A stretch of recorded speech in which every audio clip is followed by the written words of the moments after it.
Welcome to سنو پاکستان. سب سے پہلے تو یہ واضح کر دیں کہ کیا ڈرگ ڈیلر پنکی کی گرفتاری ایک مکمل کرمنل کیس ہے یا اس کا تعلق سیاسی معاملات سے بھی جڑا ہوا ہے, اور اگر گرفتاری ممکن ہو جاتی ہے کیسے ممکن ہو سکے گی مزید اگر لوگ ایکسپوز ہوتے ہیں؟ دیکھیں میم, یہ جو انمول اور پنکی کا کیس ہے یہ بنیادی طور پر کسی سیاسی معاملے سے نہیں جڑا ہوا, بلکہ آپ یہ سمجھیں کہ ایک انسانی المیہ سے جڑا ہوا ہے. اس سے پہلے لاسٹ ایئر جو ہے وہ 917 اموات ہوئی تھیں صرف ڈرگز کے استعمال سے مختلف شہروں میں. اس وقت جو ہے وہ کسی کو یہ خیال نہیں آیا کہ یہ جو ڈرگ سمگلرز ہیں ان کو گرفتار کیا جائے, یہ جو موت کا کاروبار کر رہے ہیں انہیں گرفتار کیا جائے. لیکن ہوتا یہ ہے کہ سندھ کے جب دو اہم جو شخصیات ہیں ایک پارٹی سے تعلق رکھنے والی, ان کے بچوں کی جب اموات ہوتی ہیں اوور ڈوز کی وجہ سے, تو اس کے بعد پھر یہ خیال آتا ہے اداروں کو, یہ خیال آتا ہے سندھ پولیس کو کہ اب جو ہے وہ ہاتھ ڈالا جائے اور جو ڈرگ ڈیلرز ہیں انہیں گرفتار کیا جائے.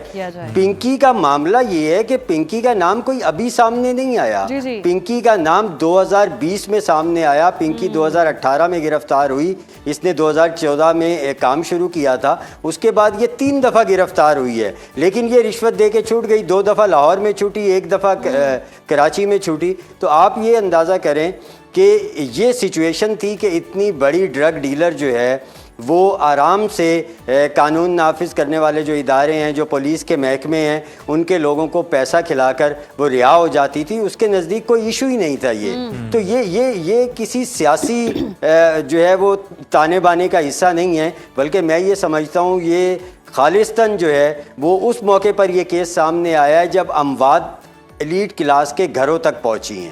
بالکل طارق صاحب, یہ تو آپ نے ریلیٹ کر دیا, لیکن جس طرح سے آپ کہہ رہے ہیں سیاست دانوں کے ساتھ تانے بانے نہیں جڑتے ہیں, لیکن پھر بھی پنکی کے گاہکوں میں 30 کے قریب سیاست دانوں کے نام ہونے کی اطلاعات ہیں.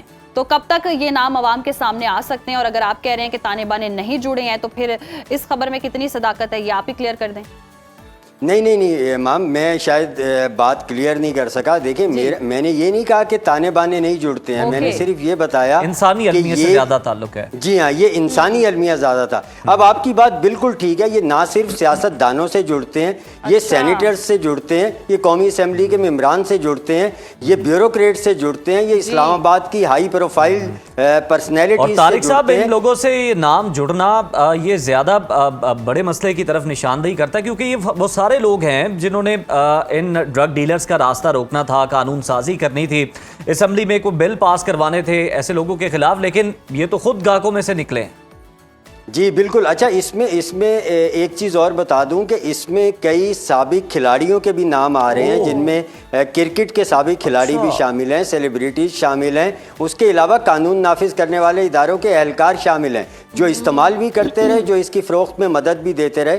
یہ بہت بڑا نیٹ ورک ہے. اب دیکھنا یہ ہے کہ اس میں جو نام پنکی بتاتی ہے وہ نام ایز اٹ از ہمارے سامنے آتے ہیں, وہ نام ایز اٹ از پبلک کیے جاتے ہیں, یا پھر ان میں سے من پسند افراد کے نام نکال دیے جائیں, اور پھر جو جن لوگوں کو بچانا نہ مقصود ہو, جن کے نام ظاہر کرنے ہو, صرف انہی کے کیے جائیں, کیونکہ ایسا ہمارے ساتھ پہلے بھی ہو چکا ہے. طارق صاحب, یہ نام تو قطع کلامی کی معذرت, یہ نام تو سامنے آئیں گے گزرتے وقت کے ساتھ ساتھ, لیکن ذرا ہمیں یہ بتائیے کہ جس طرف آپ اشارہ کر رہے ہیں کہ پنکی کا جو پھیلایا ہوا زہر ہے یہ کن گھرانوں تک پہنچا, اور اس کے بعد جو پھر ہم دیکھتے ہیں کہ سارے لوگ متحرک ہو گئے اور پھر پنکی گرفتار بھی ہوئی اور اس کے پورے نیٹ ورک کے خلاف ایکشن لے لیا.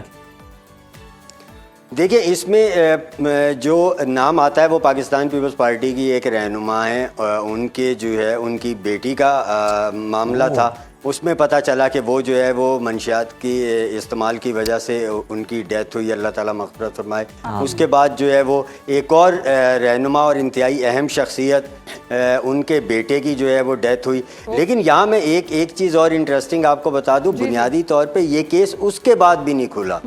یہ معاملہ سامنے آیا گلستان جوہر میں, ایک فلیٹ, کراچی کا علاقہ گلستان جوہر میں ایک فلیٹ پر چھاپا مارا گیا تھا. उस फ्लैट पर 10th क्लास की और 11th क्लास की बच्चियां, 2 सगी बहनें, अब आप देख लें उनकी एज क्या होगी, वो ये जो है वो इसको कोकेन इस्तेमाल कर रही थी। उनकी हालत बिगड़ गई, उन्हें हॉस्पिटल ले जाया गया, अभी उनका ट्रीटमेंट जारी है जो ज़राए बताते हैं। और उसके बाद वो भी एक इंतहाई अहम शख्सियत की बच्चियां थी। उसके बाद ये तीनों जो है वो मतलब आप ये समझें कि ये डॉट्स थे, इन्हें मिलाया गया और फिर ये डिसाइड किया गया कि अब ऑपरेशन मतलब इसको नज़रअंदाज नहीं किया जा सकता, अब ऑपरेशन लाजमी करना पड़ेगा, जिसके बाद ये सारी चीज़ें निकाली गई। और जो हम ये पिंकी का जिक्र कर रहे थे, आप देखें मामला ये है कि पिंकी को इन्होंने अचानक नहीं उठा लिया। ऐसा नहीं है कि पिंकी का नाम अचानक किसी केस से सामने आ गया। पिंकी का मामला मुस्तफ़ा आमिर का जो कत्ल हुआ था, अरमगान जिसका जो है वो मुल्जिम है, उस केस में भी पहला नाम जो अरमगान ने ड्रग डीलर्स का लिया था उनमें पिंकी शामिल थी। फिर उससे पहले आपको याद होगा कि एक डॉक्टर माहा शाह का केस था, उनके घर से लाश मिली थी, उनके बेडरूम से एक जो वॉशरूम था उससे एक 9mm पिस्टल पड़ा हुआ था। इब्तदाई तौर पे ये कहा गया कि जी ये इन्होंने ख़ुदकुशी की है, उनकी तदफीन कर दी गई। फिर उनके वालिद ने FIR दर्ज करवाई ये कहकर के इन्हें मंशियात का आदी बनाया गया था, जिसकी वजह से इन्हें खुदकुशी पर मजबूर किया गया। फिर अदालत के कहने पे कब्र कुशाई हुई, लाश वापस बॉडी निकाली गई और उसके बाद पोस्टमार्टम हुआ तो पता चला कि जी ये बात बिल्कुल ठीक थी। उसमें जो ज़राए बताते हैं कि जो डॉक्टर महा के मोबाइल का डेटा हासिल किया गया तो उसकी आखिरी कॉल्स भी पिंकी को हुई थी। तो आप ये देखें कि जो केस हम उठा लें मंशियात का, उसमें पिंकी का नाम सामने आता है, पिंकी का नाम सामने आ रहा है। और ऐसे में पिंकी धमकियां भी दे रही है कि हम अगर मैं डूबी हूँ तो सनम तुमको भी ले डूबूंगी, जिस तरह से नाम भी आ रहे हैं। और अपनी मर्जी से फिर तो ऐसे भी किया जा सकता है कि फोर्सफुली भी कोई नाम कहलवाया जा सकता है। और जिस तरह से बाकू से एक लिंक जोड़ा जा रहा है, कहाँ तक ये सिलसिला चल रहा है और कहाँ ये ताने बाने जुड़ रहे हैं। ट्रैवल हिस्ट्री अगर हम देखें इनके शौहर की, वो भी सामने आ गई है। तो बाकू कनेक्शन के बारे में कुछ पता चल सका? जी अभी तक जो है वो ज़राए ये बताते हैं कि बाकू में इनकी डील्स होती थी, वहाँ पे जो नाइजेरियन और अफ्रीकन बाशिंदे थे वहाँ पे उनसे मुलाकातें हुई थी इनकी।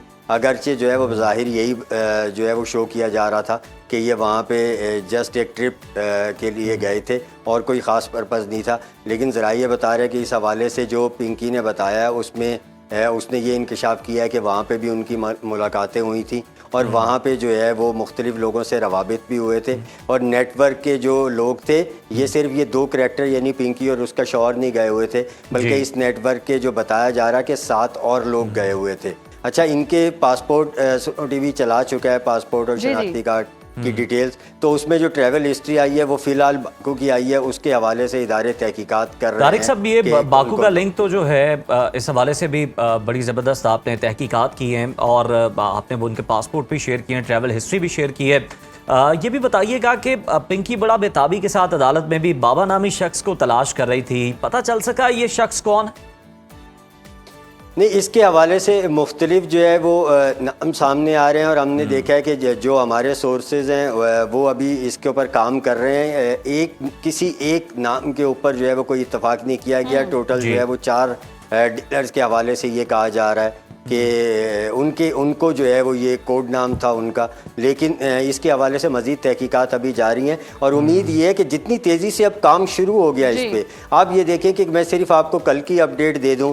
कल ज़राए ये बताते हैं कि CTD के 2 एहलकारों को और 1 SHO हैं, उन्हें आप ये समझें कि हिरासत में बाकायदा तो नहीं लिया गया, लेकिन उन्हें तफ्तीश के लिए रोका हुआ है और रिहा नहीं किया गया। तकरीबन 48 घंटे के करीब हो गए हैं। कल एक और SSP हैं अली हसन जी, उन्हें जो है वो इस केस को मिस हैंडल करने के उस पे इल्ज़ाम पे नोटिस देकर उन्हें जो है वो मुअत्तल कर दिया गया। उनके नोटिस पे ये लिखा हुआ है कि मिस हैंडल किया गया।